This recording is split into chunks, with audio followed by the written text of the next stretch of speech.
creating an environment that might encourage people to try to cross. This case was simply an inquisition. It was a show trial. Former governor of Colorado, John Hickenlooper. I love the name.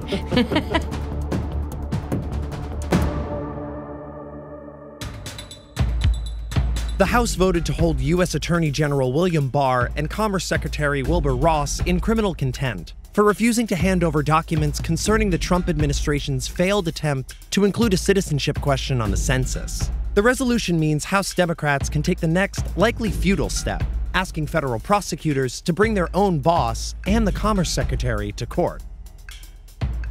Sudan's top generals and an alliance of civilians agreed on a deal outlining how they'll determine their next government. The military's been in charge since ousting dictator Omar al-Bashir in April, and hundreds have died in protests calling on the generals to cede power. The agreement creates a joint council with members from both sides, who will take turns in leadership ahead of an election in 3 years. The World Health Organization has declared the Ebola outbreak in the Democratic Republic of Congo a public health emergency of international concern, the organization's label for risks that could soon cross borders and may require a coordinated international response. The disease has killed 1,676 people so far, and the declaration comes a day after the first case was confirmed in Goma, a city with a population over 1 million, which lies on the border with Rwanda. Federal prosecutors have ended their investigation into campaign finance violations committed by President Trump's former lawyer, Michael Cohen, when he paid off women who claimed they'd had affairs with the president. That means prosecutors won't be charging any Trump Organization executives for reimbursing Cohen. It also means the public can read documents tied to the case tomorrow, released on order of a judge who said their contents are a, quote, matter of national importance.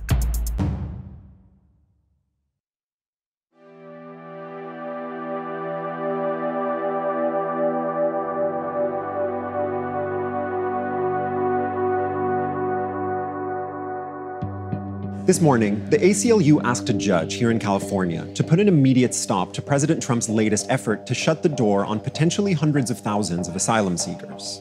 This is one of 2 lawsuits against a new federal regulation that would deny asylum to anyone who traveled through another country on their way to the US. On paper, that's a huge change, but it doesn't seem that any migrants have actually been affected by it. And this new rule is just one item in a constant frenzy of confusing news on immigration. So let's lay out how much of that news is real and how much of it is just noise. First, there's the stuff that starts as noise and stays that way. That's when Trump threatens to do something but doesn't. Think of the ICE raids that terrified thousands of families this weekend but never seemed to materialize. Or the Safe Third Country agreement that would have allowed the US to quickly deport people to Guatemala, which was announced in the press but never signed. Then there's what Trump tries to do but can't because he doesn't have the support. There aren't many recent examples of this because Trump rarely bothers to go through Congress. But the best example is the wall, which even after everything still doesn't exist. And then there's everything that's been blocked by the courts. That's what happened to Trump's last attempt to end asylum for most migrants at the border, by rejecting applications from anyone who crosses between checkpoints. But here's the thing about a lot of these empty threats and abortive policy changes. They're still significant. A lot of the time, even if they technically fail, they still dominate the news cycle and please his anti-immigrant supporters. They set the terms of the political debate. I believe he is trying to divide. And they drain resources and energy from the people that fight them. A residual effect of sort of noise is that it's a way to exhaust advocates and immigration attorneys on the ground, right? Because even if the raids turn out to be noise, you have to be prepared. If you create fear in a community, parent being afraid to send a child to school is a real effect, right? Even if the raid itself is a lot of noise. Then there's the stuff that's indisputably real. Look at how many people we bring in as refugees. In Trump's first 2 years, the number of refugees resettled in the US dropped to barely a quarter of what it used to be. Then there are a number of things happening on the border, like the Migrant Protection Protocols, otherwise known as Remain in Mexico, under which more than 18,000 asylum seekers have been forced back to Mexico to wait out their cases. Or mass detention. The pictures you've been seeing of people crowded together in squalid conditions on the border, that is real. It's very real. And it's just one part of a massive and growing detention system that Trump has pushed beyond its maximum capacity. Nearly 53,000 immigrants are locked up on any given day, more than ever before, many of them indefinitely.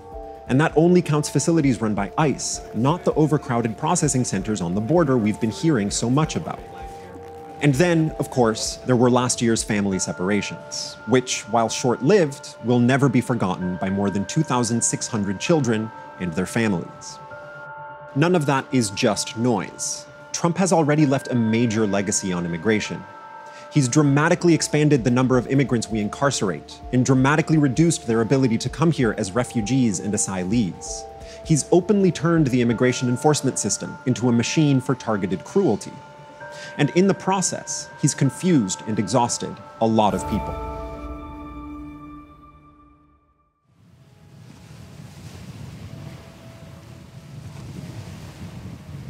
Y 13 melones, así más o menos uno al día. Son 25 kilos de patatas y encima arriba hay por lo menos otros 15 kilos. Perfecto. Annabelle Montes Mier and her crew are stocking up for a 15-day mission. Manca, manca. 460 euros. Va bene? Benissimo. Mier leads Open Arms, a search and rescue boat that works in the Mediterranean, the deadliest route for migrants trying to get to Europe. Food for 19 people, 15 days, all the food that we have to take in advance, just in case we make a rescue, which could mean between 100 people or maybe 500 people for we don't know how many days. How many lives do you think have been saved on this boat? More than 20,000, only with this ship. How much longer do you think you can continue doing what you're doing? We don't know how much time we will be doing it. It depends how longer they let us do. The EU has been at pains to stop irregular migration by striking much criticised deals with Libya and other African countries.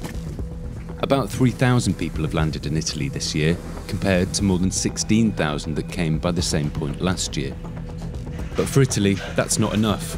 Its government is going after anyone who attempts to rescue migrants in distress. 38 activists, including Mier, have faced charges which carry up to 12 years in prison for aiding illegal migration. At what point were you then criminalised for the work that you were doing? We knew that this point would arrive. So at the beginning they started with the public defamation. If they started to spread these thoughts, these lies, if we lose this support, we will disappear. Now, the populist government is going further, banning NGOs with migrants on board from docking.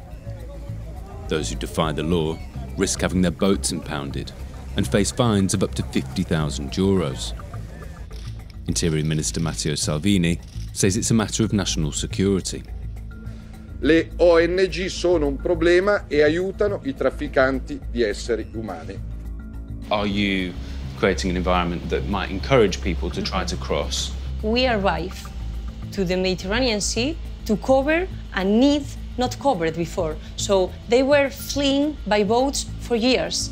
At the beginning, the Italian Coast Guard, they were doing a really good job, but this operation was stopped.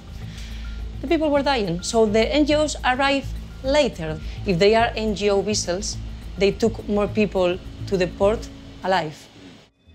Since the ban went into effect, one captain has been arrested for trying to force her way into port. 2 boats have also been impounded, including the Alex, which had just rescued 41 migrants. Noah Basek was on board. Can you imagine the 20 hours? It's not, they only died. It was Basek's second attempt to cross. He'd fled war in Cameroon and enslavement, prison and torture in Libya. What was happening on the boat just before you saw the rescue ship? Well, people started to be afraid because when you see too long, no water, no food, it was horrible, horrible. And what was the situation when the rescue boat arrived? No, we still in the boat, water was... But water was coming in? Yeah. Just 5 minutes after the rescue boat took us, the Libya gas coast arrived. They started saying to the NGO, give them to us. We need them. We need them. Everybody were afraid to go back to Libya. Many people told that they used to go back, they prefer to die. And the NGO said them, no, we are already rescued them. You came late, you people came late.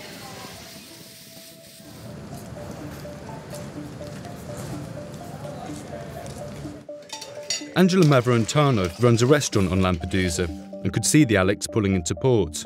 She went down to protest. Per quanto riguarda queste associazioni non governative, chi lo sa, chi può stabilire oggi che sono persone che vogliono salvare veramente queste vite o sono persone che vogliono portare gente nel nostro paese per far succedere qualche rivoluzione? But quite simply, do you think that people should be rescued at sea? Sì, senza ombra di dubbio. It's currently NGO boats doing that. What do you think of that? Ma non lo sappiamo. Nessuno sa che cosa succede oltre le 20 miglia di questa nostra isola. Tutti possono raccontare quello che vogliono. Nessuno sa quello che avviene in quel tratto di miglia, dalla Libia alle miglia di Lampedusa. Lo sanno solo loro, chi traffica carne umana. Quindi noi non lo possiamo stabilire se non facciamo azioni serie. In 2016, there were 10 NGO boats rescuing migrants in the Mediterranean. 3 years later, the Open Arms is one of the last two. Because when the Italian government defines the work that you're doing here as aiding and I suppose creating a pull factor, how do you respond to that? I don't have any doubt that this is a thing that should be done. I will not sleep if I leave people at sea because someone is telling me that you should not do it. Oh, how scared are you that you could reach the point where it's impossible to do what you feel is your duty? We will do as much as possible to do. We will not stop to do this until someone stops us.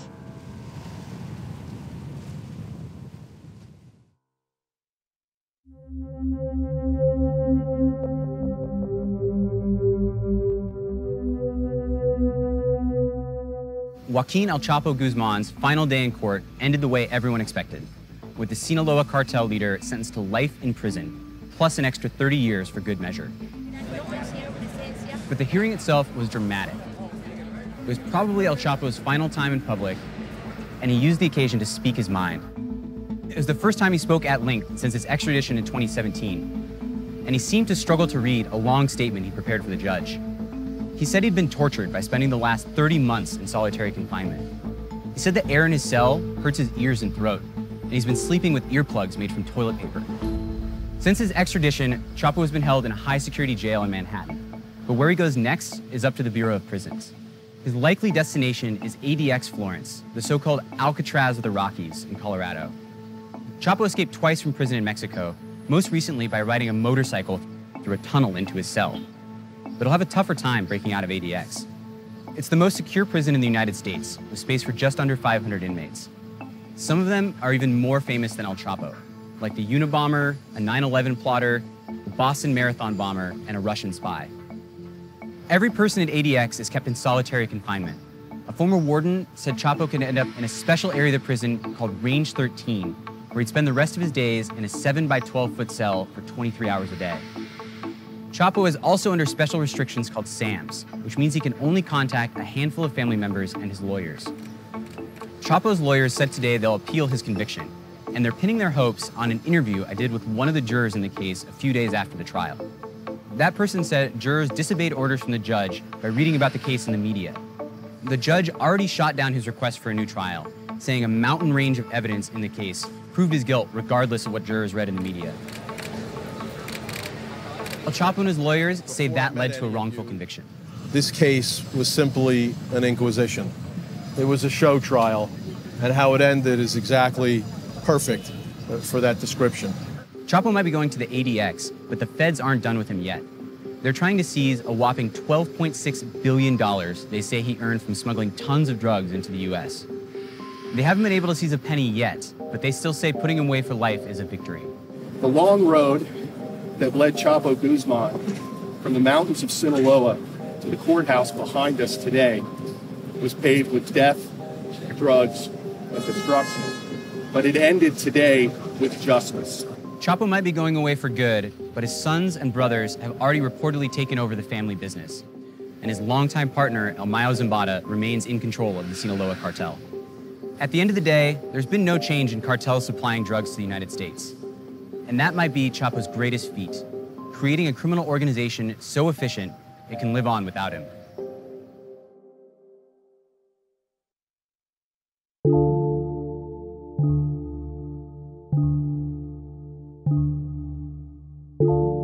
What do you believe your legacy will be? Well, it's difficult to figure out, but I'd like people to think I was an honest judge and a good judge.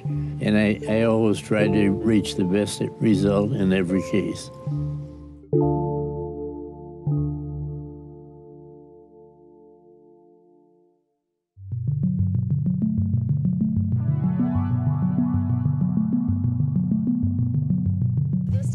Let's say you've decided to run for president. A lot of people are mounting serious bids this year, so you'll want to stand out. I think we're back. What you really need is a good logo. It's been that way forever, because it's the simplest way to talk to voters without actually talking to voters. Barack Obama's logo changed the game in 2008. The campaign set out to design something iconic, and they pulled it off.